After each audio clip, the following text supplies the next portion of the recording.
Over the last 2 years, I managed to land 31 major placements with artists like G Herbo, Nardowick, and Soulja Boy, going gold in Europe and even getting on the Billboard in the process. If I had to start over with none of these placements to my name, zero following, and no money in the bank, here's exactly what I'd do to start getting plaques again. These strategies work even if you don't have access to any major studios or connections. I secured all my placements 100% online, and I'm going to show you how you can get your first placement online as well, so make sure to watch until the end.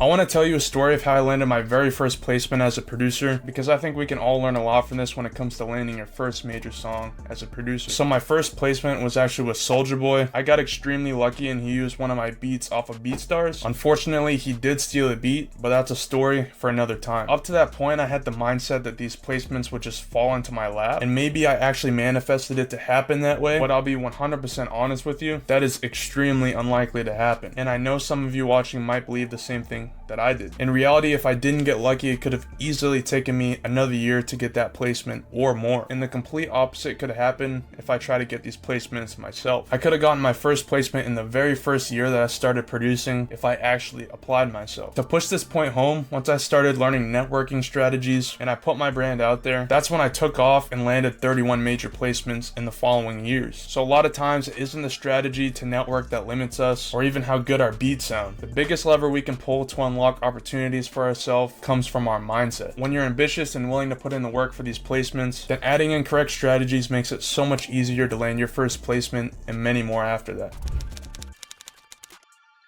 Once you kill off any limiting beliefs that you might have, it's time to shift your focus to actually making a strategy for yourself. Something that you'll be able to stick to for a long period of time. I'm going to break down what I think is the best strategy for both beat makers and sample makers, so you can use a strategy that best applies to you. These two strategies have worked incredibly well for me, and they make up for more than half of my placements. I do have to add a disclaimer that once you're at this point, it's super important for your sound to be industry quality, because if it's not, then none of these strategies will work, and I don't want you wasting your time and energy on the wrong thing. If you still don't know if your sound is industry ready, then I would highly recommend joining beat reviews or even paying a professional beat maker to give you an opinion. With that out of the way, let's get deep into these strategies.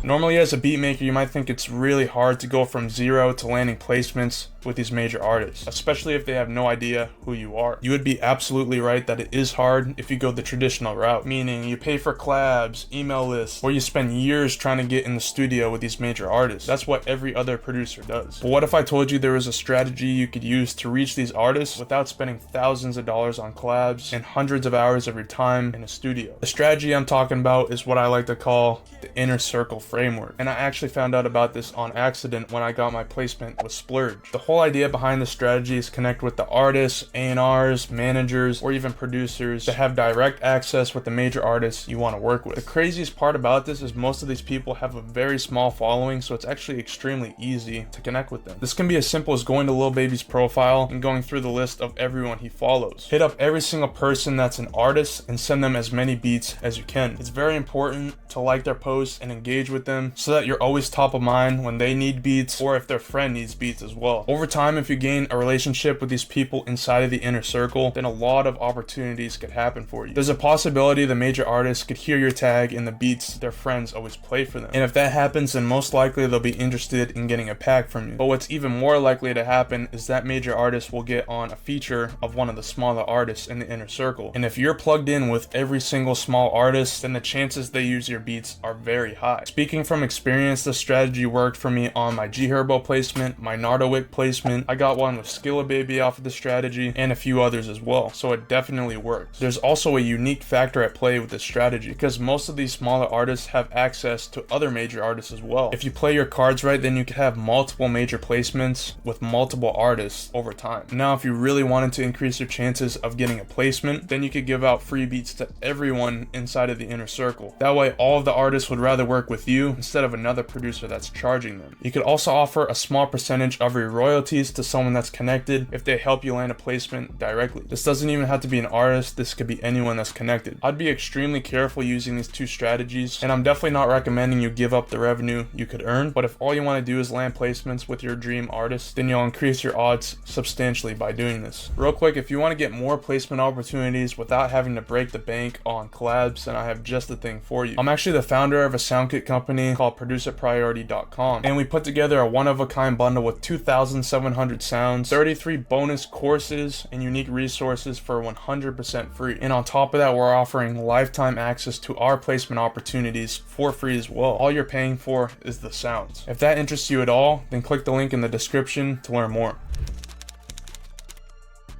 If you've seen any of my videos on how to land placements, then you know I'm a huge fan of learning how to make samples. I truly believe this is the highest leverage opportunity for landing multiple placements and not just your first. Most producers start out with making beats, and if that's all you know how to do, then that's perfectly fine. You can still find a lot of success with the Inner Circle framework, but over time as you progress, I would highly suggest that you make samples as well. This has been huge for me because over the last 2 years, 17 of my placements came from sending out my samples to other producers. Really, the strategy behind getting placements from samples comes from volume, and volume truly negates luck. To break this down, let's say you make a beat and you send it out to 100 artists. If none of those artists use that beat, then you have to continue to make more beats to create opportunities for yourself. In the same example, if you send out one sample to 100 beat makers, they can use that sample and also send their beats out to 100 artists. Now you have 10,000 potential opportunities for a placement to happen instead of only 100 possible opportunities with your beats. This gets crazy when you send out samples every day. You can send out the starter from the sample, you can send out the midis from the sample, or you could also put all of this into paid or free sound kits. All of a sudden you could be looking at hundreds of thousands of potential opportunities for yourself. And as long as your music is good, I find it very hard to believe that you wouldn't get at least one placement from doing this. I feel like most producers understand this, but what really holds them back is their ability to network with other producers. And I definitely went through a stretch where I really struggled to get producers with opportunities to respond to me. But I figured out a specific framework that really helped me out to get a lot of producers to answer, so let's dive into it. First, we have to find the right producers to hit up with up-to-date connections. I always go to genius.com, I search up an artist, I go to their most recent album, and we're gonna scroll down to the credits where it shows the producers and engineers that worked on the album. And a cool little gem is on Genius, you can click on the profile and it'll actually show the social media of that producer or engineer. That way you can properly hit them up. Now that you're hitting up the right people, what do you actually say to them? The first DM is the most important because everyone judges you off of your first impression. In my opinion, a ton of producers get this part wrong because they come at it from the wrong angle. Whenever you hit someone up that's above you in status or they have something that you want, you have to give in order to receive. If that person doesn't know you and you hit them up asking what's your loop email, then they know that you're just trying to receive all of the opportunities that they worked super hard for nothing of value in exchange, which is why most producers don't respond to this message. They already have all the samples that they could possibly want. When I realized this, I flipped this concept completely on its head. I decided to give everything I had to offer to gain that connection. A real example of this that works extremely well is offering any placement opportunity you might have to that person in exchange for nothing in return. I know you might not have opportunities right now, but the same concept applies if you offer any service or skill set you have for free. You can offer free graphic design, free video edits, free sounds, or even free exclusive samples to that producer. This might seem like a lot of work, and it definitely is, but if you have nothing of extreme value to offer to that person, then I can almost guarantee that they won't give you any opportunities at all. This is a very tough spot to be in when you first start out, and trust me, I've been there before. Once you finally start to acquire connections and opportunities, then you can offer those instead and you won't have to work nearly as hard to gain those connections. Even to this day, I still use this strategy. I use it on producers that have way more status than me, and I also use it on producers that have only a few connections to their name. Either way, it still works successfully, and once you get their email, you can continue to send them samples daily. One final thing I wanted to address is some producers think sending out samples every single day is too much and they might get blocked by doing this. In reality, if you build up an actual connection with someone, they're not just gonna block you randomly. In my experience, I've never had anyone hit me up to say stop sending me samples. It's actually been the exact opposite. If I missed a day or two, I'd have producers hitting me up saying, where's the new stuff at? If your music is always good, then there will always be a high demand, and producers will actually look forward to seeing your email in their inbox every day. Just like how you watch your favorite YouTuber at the same time every single day, it's the same exact concept. In my opinion, the more opportunities for people to use your stuff, the better.